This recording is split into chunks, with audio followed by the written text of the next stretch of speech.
BetOnline is your #1 source for all your summer sports this season. MLB, golf, NBA, NHL, all your playoff needs are handled in one place. BetOnline. Latest odds and lines, including the most up-to-date team matchups for all your favorite sports. It's all right there at BetOnline. Sit down and head to the website today to get in on the action, or use your mobile device. BetOnline, where the game starts. All right, let's get down to business. An active lifestyle can cause hemorrhoids. That sucks. Lucky for you, they're south of the border. South of the border is a holistic approach to dealing with the affected area. Go to southoftheborder.com, use code AHOLE, AHOLE, get yourself 30% off. That's pretty rad. And this is not an area of your body you want to put bad ingredients in. Make sure you turn to South of the Border. Southoftheborder.com, code AHOLE. I hope you're ready to have your mind blown with the greatest health and fitness information on the planet. Yes, bitch!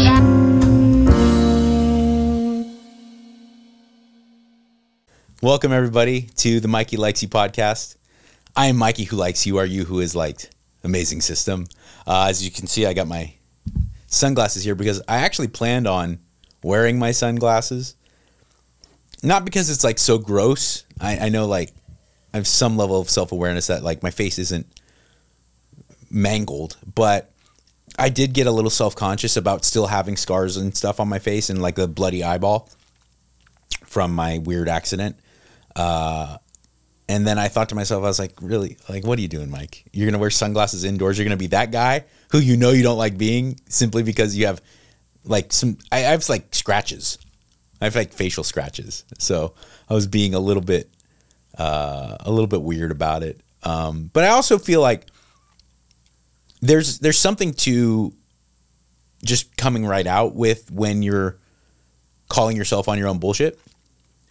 I was thinking about how authenticity is so much more important than people will even give credit to, because I think if you talk to, you get your kid or another kid that looks up to you and you're giving him advice on life, anyone would say it would just be yourself. It's always better in the long run. But like, really, I don't know if we all, myself included, gave it enough credence. I was thinking about in my line of work, right? And how I've never, I don't know how to say this without sounding like I'm talking shit, because I'm not talking shit. I just want to point out, it's, I think, important to point out, I'm not a fan of Chelsea Handler. I've never watched anything she's done and been like, this is for me, I'm into it. But I respect her so greatly because Chelsea Handler will go out of her way to be like, I'm sure people don't like it, but that's who I am. Go fuck yourself. I've heard her so many times be like, I don't want to be friends with most people. I'm kind of a cunt, but I got picked on growing up, and I knew I was motivated, so highly motivated that I was going to make it, and I really like rubbing it in most people's faces, and fuck you. And I go like, shit. And by the way, she's really successful, and I really admire that. Ellen DeGeneres, her career's over. She didn't kill animals. She didn't commit molestation, do something just reprehensible. Ellen DeGeneres' career's over because she's not very nice. Why? Because she gave off the vibe that she was everybody's best friend and like, I'm going to dance down the stairs and you're my girl. If you're watching at home, this daytime show, I care about you and I'm a nice person that's approachable and loving. David Letterman got caught cheating on his wife with his own intern who was like 40 years younger than him. And he came out on the show and he goes, yeah, really sorry this happened, and inexcusable. I really hope we can move on. Tonight's guests, Pamela Anderson and the Killers. And no one ever said a goddamn thing. Why? David Letterman's never made it a point to be like, I'm your best friend, I'm a nice guy. David Letterman will actively say like, I hate this show I'm on. I hate this audience. Fuck you. Don't come to my office after the show. Let's go.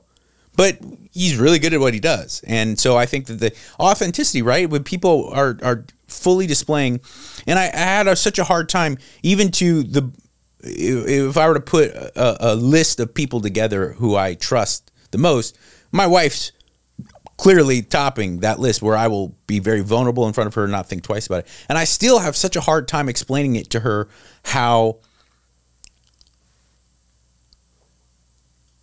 I said to her the other day, this is a true story. I said these exact, well, some facsimile of these exact words. I said, I've never done a television job I liked, except for Chain Reaction, the game show. When I hosted a game show for Game Show Network, I loved that. I had so much fun, and I loved going to work and doing it, and I would watch that because it was silly, and no one tried to pretend like this was highbrow. It was a old-fashioned, silly game show. The people who were on, the contestants, were like, hey, let's have some fun. I can even say some silly stuff and get embarrassed, and it's like, oh, who cares? Let's do it. It wasn't for tons of dough, so people weren't like pulling their hair out, and people kind of left me alone to be myself, and we had fun with it. And so I love it. And she goes, well, why would you not want to do those other jobs in TV? And then I said, I've never not gotten a job that I was up for, even if it was like really prestigious or a lot of money, and then not gotten the gig and been very disappointed. Because secretly I was like, dude, $400,000 for 6 weeks of work is pretty awesome, but I really would not want to do this job. You know, and that's every job I've ever been up for. Some I've gotten, some I haven't, right? And she said, explain to me. And I said, because my only motivation for doing it is for other people in the industry to see it on a resume or to see me doing it, hopefully getting me to a point where I could have jobs I like, and for the money. And not one day, 1 second when I was on the air with Kevin and Bean or on Loveline was I doing it for any other reason, because I loved it. It's what I always wanted to do, was be able to express myself exactly how I wanted to express myself, and get and have that be my job. And there was so much purity to it. I would wake up and Kevin and Bean went live at 5:30 in the morning. You know how hard that is sometimes? Every once in a while you're just like, hey, don't be a puss. Bite the bullet. But after weeks and weeks and weeks, and sometimes especially when I was like a lower tier employee and I'd be working till 5:30 in the morning and then the show starts at 5:30, it got rough. But every second I was like, dude, worth it.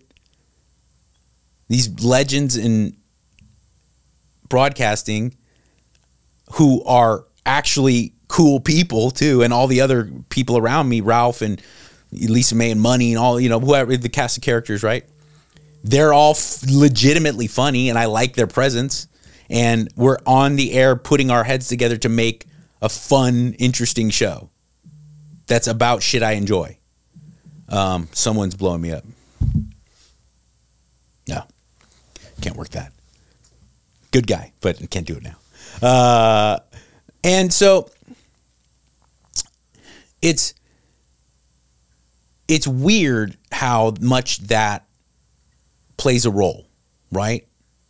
And we see it in our lives so much. I've obviously there's enjoyable, all the parents out there will relate to this, I think. There's a many difficult moments, whether you have 25 kids or you have one. Being a parent can be really difficult, and there's really trying moments throughout being a parent. But when you're having issues with your kid based around you digging your feet in, you're digging your heels into something that you genuinely really believe in, and has nothing to do with like what other parents or what other faculty at their school is going to think. You're doing this because you know it to be right. There's not a fucking question in your mind whether or not you're being right. And sometimes it's hard because your kid will want something different, but you're like, fuck, listen, don't cuss, but listen, this isn't open for debate. This is what's best for you in the long run. And I know, I feel it deep in my bones, right? I never have walked away from those moments feeling like, dude, he sold out and he screwed up. No matter how much more difficult they may be. And even in situations where it worked out not being a big problem for me, everyone around me has smiles. When I did it for ulterior motives, like well, this will look better. Deciding to go to this school will actually look better for colleges, or just going to the whatever, right? My motives weren't necessarily pure because I know this to be the right decision. Even sometimes when it worked out for me having a smile on my face, and I'm always like, fuck. Looking back on it, I am a shithead. And the only reason I went through this whole diatribe is because when I find that this show is in any way useful or good or differentiates itself from any other fitness-based podcast, is when I develop my topics based around more meaningful ways that fitness can be applied to your life, right? And the reason I started off with that conversation is because if you're going to the gym every day and doing a powerlifting split when you don't care about being a competitive powerlifter, you just want to be buff, it's really stupid. And it's really going to fuck you up because down the road, you're never going to look better. If you get into CrossFit so that you could look like people in the CrossFit games, you don't care about performance. You get into CrossFit so that you can look like Matt Froning or some of these good dudes. That's going to end disastrously. If you get into CrossFit because you love community and doing something that's challenging and showing up and being around your teammates, I guess they could be looked at, and the people who coach you like, and it gives you your life quality and happiness, dude, awesome. And I'll support it to the day I die. If you get into any form of combat where you get into jiu-jitsu because it's cool right now, and everyone around you at your office that is kind of cool, you're 40 and you're my age, right? And you're kind of out of shape, but you see like the young cool guys at your office, or all of them do jiu-jitsu, but you have no desire to get better at jiu-jitsu. Dumb. And it's going to end well. It's going to be worse for you in the long run. Right? And the reason I want to point that out, because everything I've said, I think is probably pretty common sense. And you're going, oh, thanks, Dick. I had to listen to this podcast to do things for motives that are meaningful, is because I think we all suffer in some ways, whether it be fitness-based or not. We all suffer in our lives from distorted motives. Let me give you an example that I think brings a little bit more clarity. I have a very good friend, and he's a very good man, and he's a celebrity. He's not. I mean, I'm not trying to pretend he's Brad Pitt, but he's an actor, and he's very successful. So I'm not going to be. But he is a marathon runner, a competitive marathon runner. And since I've met this man, I met him through my wife. She worked on programs with him, projects with him. He had always been at least involved in marathon running. Now, when I say like, oh, marathon runner, I know a lot of people out there are casual because it's a great achievement. This guy travels around the country. He just did Boston a couple weeks ago. He does Boston, New York. He's a marathon runner. It brings him a lot of joy, right? And since the beginning of my relationship with him, he felt it comfortable, or at least he worked through that weird feelings of asking me about fitness questions. And we got to the point where I was very happy, and I was always very open. I would love to give him insight, right? I'm not an endurance athlete, but I have flirted with it, and I also am very interested in it, even though it's not something I compete in. And I talk to people who are very successful in it because it spurs my interest. But I was not aware that was his main goal, right? So for years, I would give him what is, I think, and I will stand behind it, very, very, very good diet advice about looking better naked, about maybe putting on some muscle because he's a naturally very thin man, putting on some beef, maybe understanding about body fat, right? All based in my meathead world. And the whole time, him and myself were completely unaware of all the things I was saying to him for him were terrible. Terrible advice for a man trying to run a marathon. And now I check with my friends who are competitive endurance athletes, and I give him advice based around that. And if I were to follow his diet for him to do the Boston Marathon, it'd be terrible. Like really terrible. If me at 180 pounds and 45 years old were to eat 300 grams of carbs a day and to really push like 1.2 to maybe 1.5 calories per gram of lean body mass, I would be a fat, tubby man-tit dude. Real quick. Not even taking into consideration my internal function and hormone levels, things like that. Why? Because this is a man who's running 200 miles a week. Sometimes at a high clip, pushing his aerobic capacity, like, and if I were to give, I have, my daughter's school has some boys that are teenage, and so they get really geeky about like being jacked. And they ask me for advice all the time. If they followed my lifting program and ate the way I ate, it's terrible advice. Terrible advice.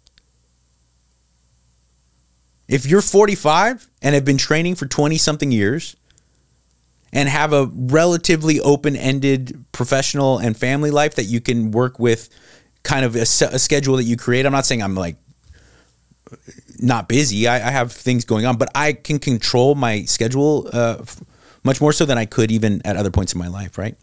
So if you have that and you're 45 and you have a long training history and you're relatively lean, I'm not saying bodybuilding, stage ready, but you're in good enough shape with your shirt on, right? I would say, yeah, follow my program. Do exactly what I do. Eat exactly how I eat. Train exactly how I train. But if even the slightest things change, distorted motives. You went in with it with a pure motive. So I'm not saying it was an ulterior motive or that it was maybe a rancid motivation. I'm saying that we distort it. We have a lack of perspective on why we're doing anything. Not just fitness, but it plays a big role. Another really good example is I have a really good client. I like this guy a lot, and he's amazing. He works hard, and he's smart, and on top of his, I'm going to say nothing but positive stuff. So I'll say his name's Mark, and he works with me on my top tier, right? And he's been doing it for a while. And on top of him being smart and a great client, he's a nice guy. He's Austin area like me, and he's a black belt in jiu-jitsu. And he came out. He took his own personal time. He has a family and everything to come to the Gracie Humaita class when I got promoted to purple belt.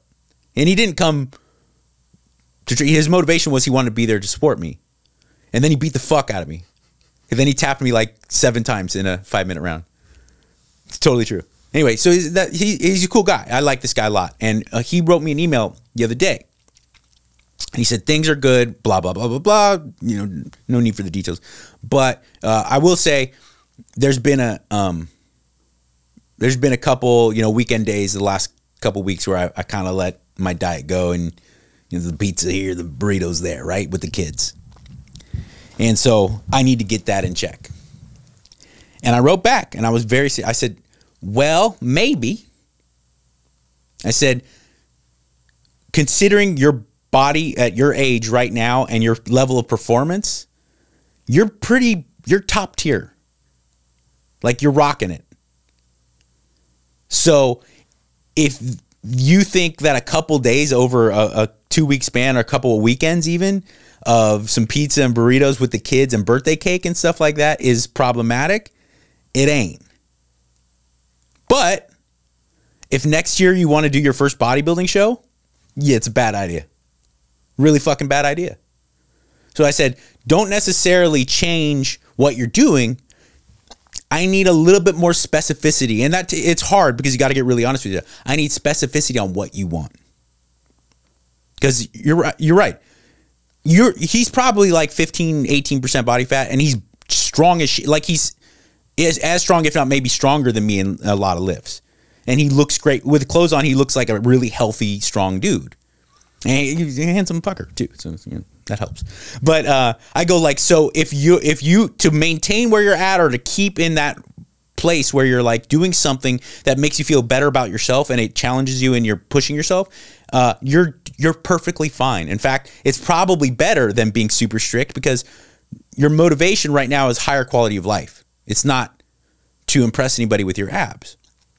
I go, now, if you have a photo shoot or if you make the decision personally, it's like, just for me, for my own, I want to be 8% body fat. I want to be fucking shredded. I want to be shred city. I was like, you can't do that. Now, it's very important, right? What's the only thing that I've brought awareness to is the fact that really what do you truly want? Because I think a lot of people who just pick up a weight for the first time they challenge themselves by doing squats, the first time they take the big leap with the courage to go get a personal trainer, or they go online and they pay money for diet programs and training programs. Whenever you start to get there, you have this idea. It's like, well, I'm going to be in better shape, right? I'm joining this CrossFit gym because I'm going to get in better shape. I'm going to start doing Pilates because I'm going to get in better shape. I'm going to start jogging. I'm going to start doing marathons because I'm going to get in better shape. And really none of the things I just said would help you or would even be really a good idea if your goal is to look better. Because there are marathon runners, world-class marathon runners who cross the finish line literally look like shit.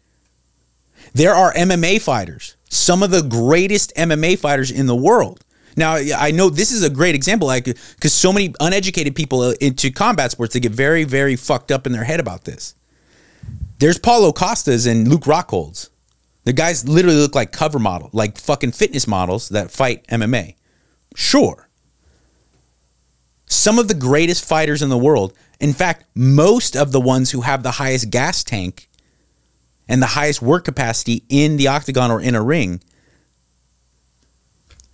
not a lot of physiques to write home about.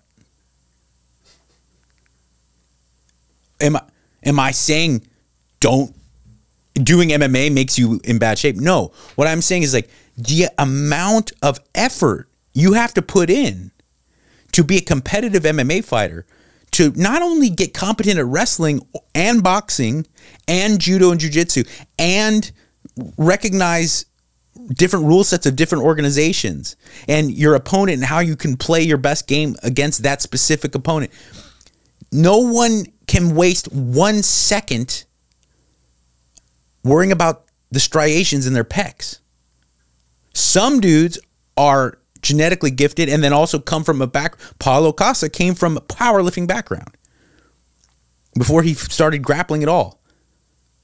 And he is both genetically super fast twitch and jacked and lean, beautiful, and also had that going in before he even started doing a lot. But if we were to make really, let's get a panel of really educated people. I'm not even going to include myself in that. I am top tier as far as like the average Joe when it comes to combat sports about my knowledge of it. But let's get, Joe Rogan and Luke Thomas and Ariel and get them in a room and go, right now, greatest conditioning in the history of the UFC, top athletes, greatest conditioning. Cardio Kane, Diaz brothers, certainly Daniel Cormier when he was, at his peak in light heavyweight. Max Holloway. Okay. How many people have I named that are like Shred City? How many Luke Rockhold, Paulo Costa motherfuckers have I named? Look at Conor McGregor. Conor McGregor, before he injured himself and found steroids, to me had the perfect male, like one of the most beautiful male physiques I'd ever seen. And Conor McGregor, there's, say what you want about the guy. A lot of his personal behavior has gotten him into a place where people don't even like. But you can't deny that Aldo fight, the Eddie Alvarez fight. I still watch it. His step back double left. I was like, whoa, what the fuck? unbelievable. And he's got lightning in his hands. And he's a super powerful, fast twitch guy. By his own admission, him and his coach, they will say like, conditioning's hard. Conditioning's hard for Conor. Why? Because he's a sprinter. Conor came out of the womb gifted as a fucking explosive sprinting athlete. Where Diaz brothers, they'll fucking light a blunt, run a marathon, come kick, choke you out the whole time, barely breathing hard. No matter how hard they try, I doubt the Diaz brothers could ever be world-class bodybuilders, powerlifters, Olympic lifters. I don't think they give a shit either. My point being is like, don't conflate things that like, oh, any level of physical activity is going to get me closer to my goal. Well, not really. Not if your goal is to finish the Boston Marathon. Now, is your goal to look better naked? There's very specific things that you should be doing. I'm not saying don't. If you love playing basketball, if you love running marathons, or you love running just long distances, right? You need to do those things too, because quality of life is always most important. But joining a CrossFit gym so that you can get abs is a really bad idea. Getting into bodybuilding so that you can have more healthy ways to spend your time, as because you like your buddy that also goes to the gym with you, so you adopt a real bodybuilding split and training program. It's a fucking terrible idea. Get into bodybuilding because you want to look better naked. Getting into jiu-jitsu so that you could feel better about yourself and get more confidence and not feel like maybe you're consistently allowing internal fears to run your life, and that you can confront them, and it's really difficult, and getting really good at something that's really difficult, it can make your life better. Okay? Getting into jiu-jitsu so that you can look like Nicky Rod? It's a fucking terrible idea. It's a terrible idea. You'll get so frustrated, you'll hate it, you'll get injured, and it won't be worth it. Me, okay, I had a very personal experience with this, specifically with jiu-jitsu. When I first started, when I was a white belt, 0-stripe white belt, I only exclusively trained with competitive ADCC, sometimes champions, but ADCC competitors. And I didn't know anything. So what did I do? And oh, by the way, and also the only other time outside of that, I'd be training with professional MMA fighters. You know? Like I wasn't going to class a lot with other people who are beginners. So I genuinely thought training was what they're doing. And I'm a guy who never really even thought about competing, let alone at a high level. And I burn out real quick. I never got really better. My defense got great, and it still is to this day, from learning how to, spending so much time and effort learning how to survive. My defense got pretty good, but I never got better at jiu-jitsu. I was like a year and a half in, I couldn't do like a serviceable armbar. My hips were real stiff. My movements were really awkward. Why? Because these are guys who are living on the razor's edge of the quality of their jiu-jitsu, and they were training. And they were nice enough to involve me and let me in. It wasn't like they were doing it to make me feel bad. It's just that's all I knew, and I was in it, and I thought like this is what you do to get good at jiu-jitsu. Then I transferred away from doing that. I moved to Venice out of Pasadena, where I'm from. I started training with other people, and I started to train with other white belts and blue belts, and I started to get better. And why? Because I started to go because I wanted to go, and I wanted to be better. I wanted to feel better about myself by getting better at a skill. Then right before I turned blue belt, I started to want to compete. So what did I do? I started training like ADCC champions who train twice a day, every day, and do conditioning in between it and eat to do that. But I was also concurrently just starting to like really get my career going. So I didn't. So I trained 5 times a week for like an hour and a half at a time. and continued lifting weights the same way I would lift weights all my life to like be jacked. And it was a disaster. And I started to contemplate giving up and everything. Why? Because my motives and my perspective were never pure, and they were never aligned with what I wanted as my outcome. My motives and my goals were never having a nice relationship. And then the last 2 or 3 years since moving to Texas, I train really hard. I train as consistently as I can, but I go there every time not saying I'm going to be the next Buchecha. I'm going to be Marcelo Garcia. I don't even think like I'm going to be a black belt. I go because like I want to get better. I don't want my skills to deteriorate. And you know, it makes me feel really, really good about myself when I can see improvement in this incredibly, incredibly complex skill. And if heaven forbid shit were to ever pop off in the world where I would have to, as a last ditch effort, protect my friends and my family, I could be competent to do it. If Tim Kennedy decided to harm me, I'm fucked. No matter how hard but if just a random criminal put my family and my friends in danger, I could at least help us survive. And that's why I train. And lo and behold, when my motives and my goals aligned, I started getting better. I got promoted to purple belt, and now I feel like as a purple belt, I'm actively making development. So that wasn't a story of like, let me pat myself on the back. I'm trying to show you that sometimes, you know, like being honest with yourself is really important. Again, that's so pablum. It's kind of meaningless because it's so commonplace to say those things. But I like to say it's not even really about be honest with yourself. It's like really make sure you're being honest with yourself. Because I think a lot of times we're motivated and we're clear. We're like, yeah, dude, I could have been better. But also like, why are you doing this? And don't lie to yourself. I think sometimes, and now because of the movement of the functional training stuff has gotten so big, so many dudes especially are so ashamed to say like, I'm here because I want to look better. Because I want to take my shirt off at the pool this summer and have people go like, oh, damn. And that's why I'm doing this. Not functional strength and I'm going to be like, fine. No, that shit's cool if you're into that.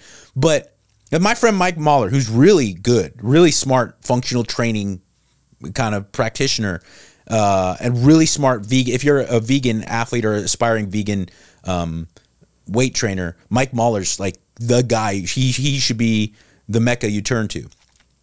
But he's very motivated, and he's like, sure, if I look better because of my training, that's cool. But I train so I can get stronger, be faster, jump higher. That's why I'm out here. And his training looks not crazy, but a lot different. It looks a lot different than mine. Because I'll be very honest with you. I like the idea that when I'm on the mats with people, that I can maybe be stronger than this guy, or I can escape this because, yeah, I got a little beef on me. But the reason I go to the gym and train as hard as I, and the reason I eat the way I eat, I want to look good. I like, and it makes me feel really awesome when someone will say, wow, dude, 45-year-old guy, you look at your abs. It makes me feel amazing and makes my life better. I don't know if that's douchey or like arrogant. I'm just being fully honest with you. And my training and my life in and out of the gym has gotten so much better when I just was able to say that. You know? I have really close friends out here. Giorgio's my close buddy, and Giorgio's a high-level college wrestler that then transitioned out after college to coaching wrestling. Okay? Would I have a lot of fun? Would it be great for me as a grappler to work with Giorgio every once in a while, or the kids he trains with, and then, you know, pick up things here and there? Sure, of course, it'd be cool. But at 45, as a guy who has no competitive wrestling experience, to ever assume that no matter how hard I train, I could be better or as good as him, or even in the same fucking ballpark, is crazy. It's crazy. If you were, it gets murky right? When we get into this territory, because I hate when I give maybe advice that can be misconstrued into like, don't, if you have struggle when you're trying to achieve your dreams, you should give up. That's not what I'm saying at all. I just want you to like take the time to be honest with yourself, because like Henry Ford, one of the greatest quotes I've ever heard, because not only is it amazingly meaningful, but I loved his brevity. He wasn't trying to use flowery language. And, you know, obviously Henry Ford, say what you want about the man as a person. Henry Ford, pretty goddamn successful, pretty accomplished. He said, whether you think you can or you can't, you're right. And there's so much truth to that, because I've dealt with so many people who went years and years and years thinking, literally not trying, not really applying themselves and failing, just thinking, well, I'll never be the guy or gal who has a good looking body. That's not for me. That's not true. But what I am saying is, if you're 45, if you're my age and you're overweight and you tell yourself, I'm going to win Mr. Olympia, I'm like, whoa, no, you're not. And I'm not trying to shit on, again, I'm not trying to shit on people's dreams. I'm saying once your goals and your motivation are aligned, then things work. Because if you're a fat fuck that's never lifted weights consistently, even if you're young, unless you're a genetic freak, if your goal is Mr. Olympia, that's dumb. It's dumb. I've never played, I played YMCA competitive basketball, right? Like, but when I was like 10, and like compared to Earth, I'm probably okay. You know, I definitely have a nice shot and I can move and I'm not, but when I was in high school, if I was like, you know I'm 5'10", and I don't really have any experience playing highly competitive basketball, but I love the Lakers so much. I'm going to be on the Lakers. I would hope that coaches, my dad, my friends would pull me aside and be like, dude, if you want to go to if you want to maybe play in college, you know, we're not talking about Duke or North Carolina, but if you really worked hard and want, like, I'll support you. But if your dream is to play on the Lakers, you're fucking crazy. Right? Why? Because my goals, it's not really aligned with why I'm doing. If you decide to, as not a good basketball player, and you're going to go out for your high school basketball team because you want to challenge yourself and you want to feel what it's like to push yourself when you know the cards are stacked against you, that's amazing. I would help anybody do that. More football or baseball or same, like I said, I knew a dude who went to the doctor and he's fat as fuck. And he was like 28. And the doctor's like, you're fat as fuck and you're going to die. Your blood sugar's like, it's like there's more sugar in your blood than blood. And you know, your cholesterol's through the roof. And he said, I'm not going to go to the gym and get on a treadmill and lift weight. I know myself. He's like, can you take me to jiu-jitsu? I said, yes. I said, not only yes, I'll take you every day. I'll introduce you who you need to make you feel. And I was like, and you're going to feel like a fucking weirdo, dude. You're going to put on your gi and be like, what the fuck am I doing? I'm a big fat fuck. And I look like shit in this gi. And I was like, but we're doing this. He lost like 150 pounds. He changed his life. He got out there and he got motivated because he would get out and he would get so tired on the mats. So he would actually start going for incline walks because he's like, I'm so tired of getting fucking gassed out in 1 minute. Motivate him, you know what I'm saying? Then he got a little bit better. Then he got promoted to a blue belt and he started lifting weights because he's like, I think it'll help me, my movements, if I'm a little stronger. Still to this day, he's never said, I'm going to step on a bodybuilding stage. I'm going to win ADCC. His motives were pure. He's like, I got to do something. I know I hate the gym. Can you take me to jiu-jitsu? And his motive for walking through that door was not to be Marcelo Garcia.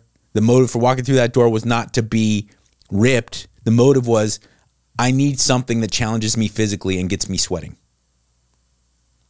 And that's why that worked out so beautifully for him. But if you hire me, even, I'll take your money. I won't actually. No, I actually talk to people sometimes. If you're that same dude, if you're really overweight and you're in your mid 30s and you've never exercised and you contact me and you're like, I'm going to sign up at Top Tier because I want to do my first bodybuilding show, I would go, okay, are you sure about that? How about we just get you to a point where you get proud of yourself for making an achievement with your body? And I would say, or do you mean you want to do your first bodybuilding show in 2034? Because I'll support you. Because if you want to do your first bodybuilding show next week or next month or even later this year, you better find someone else who will take your money, because I'm not going to do it, dude. On a more simple level, on a less kind of like extreme level. How many dudes out there, please raise your digital hands or comment below, please. I'd love to hear from you. Hit me up on Instagram at Mike Catherwood. How many of you dudes are like, I'm going to put on some muscle, and then you started eating 7,000 calories a day? You were committed, right? You were into it. So what'd you do? You start stuffing your fucking face. A lot of college age dudes do that. They go in there for the first time, they're living away from home, and they see other dudes who are getting buff, and they're like, yeah, bro. And then protein shakes washed down with pizza. And how not buff did you get? Right? Motives were there. You wanted it. What did you want? You wanted more muscle. Motives and action and goals didn't align though. Right? How many of you, mostly chicks, but some dudes out there too, you're like, I'm going to get shredded. I'm 25 pounds overweight. I'm going to look like that chick I see on Instagram. So I'm going to eat 800 calories for the next 6 weeks. And you lose 50 pounds. And you're like, fuck, I look like shit. I look like a much smaller, saggier version of myself. Right? How many of you have looked? Here's another one. Here's a really common one. And I do a lot of stupid shit. I never fell into this trap. And for one reason and one reason alone, I was lucky. I grew up with my sister's husband. My sister's a lot older than me. So my sister's husband, he was there. He was LAPD. He was jacked.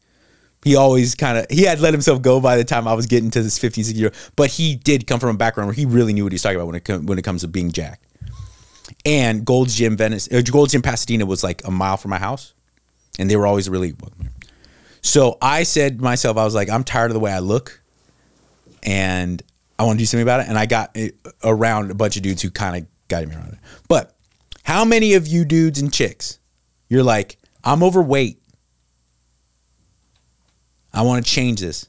So I'm going to start getting into long distance running. Just that. That's your choice. You're like, I know that will burn a lot of calories. So, and then time goes by and you're like, well, this is really, physique wise, this didn't end up how I thought it would. Right? Motives, goals weren't aligned. Get into long distance running because you want to get better at long distance running. Or get into long distance running because you think it might get you off the couch is better than nothing. And it is healthy. And I'm trying to shit. And maybe that'll get you more motivated. But if your goal is to look like a bikini model, so you start running, it's not aligned, right? That was my show. Like, subscribe. And in this crazy mix-up world that makes you think that nobody cares, remember, I do.